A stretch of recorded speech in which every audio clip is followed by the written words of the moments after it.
اور یہ احتساب اسی بات کا ہے جو ہم بار بار یہ سنتے رہتے ہیں کہ ہمیں اپنا احتساب کرنا ہے، آخرت کے اعتبار سے کیا پایا اور کیا کھویا، کیا کرنا چاہیے تھا اور کیا نہیں کیا، ان سب باتوں کا احتساب، اس میں یہ پورا دین داخل ہو جاتا ہے۔ اب یہ 5 باتوں کا سوال جو میں نے آپ کے سامنے بیان کیا، اور وہ ان 5 چیزوں کی قدر و قیمت کے ذریعے ہم اس میں کامیابی حاصل کر سکتے ہیں، اس کا تعلق بھی زندگی کے 5 شعبوں کے ساتھ ہے۔ 5 شعبوں کے ساتھ ہے۔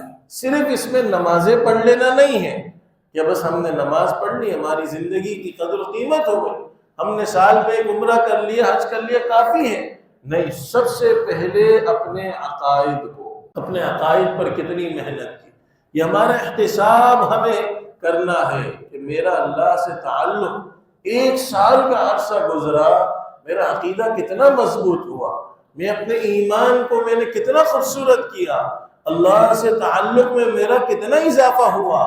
تو سب سے پہلی چیز ہے عقائد۔ دوسری چیز عبادات کے اندر میری سستی میں کتنی کمی ہوئی، میری نمازوں میں کتنا اضافہ ہوا، میرے روزوں میں کتنا اضافہ ہوا۔ پھر ان سب کے اندر عبادات جتنی بھی ہم کرتے ہیں، اس کی جو ایک حقیقت ہے جس سے اعمال کا وزن ہوتا ہے، اس میں خوبصورتی کتنی ہے، یہ بھی ہمارا احتساب کا حصہ ہو۔ اور تیسرے نمبر پر معاشرت، رہن سہن، گھر والوں کے ساتھ، ماں باپ کے ساتھ، پڑوسیوں کے ساتھ، بیوی بچوں کے ساتھ کیا ہماری زندگی کا انداز ہے، کیا ہمارے حقوق کی ادائیگی ہے، اس کا بھی احتساب ہو۔ کیا میں نے کیا اور کیا کرنا چاہیے تھا، کیا نہیں کیا اور کیا کرنا چاہیے تھا، یہ سب احتساب کا حصہ ہو۔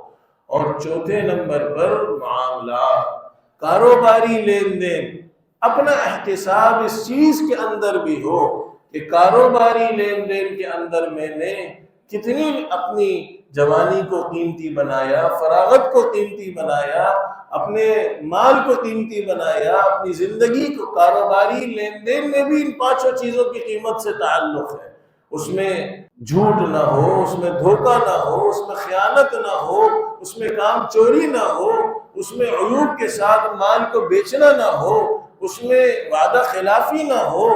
اور 5ویں نمبر پر اخلاق، اپنے اخلاق کو قیمتی بنانا، اچھا بنانا، اور اس کے اندر بھی انہی 5 چیزوں کی قدر و قیمت کا تعلق۔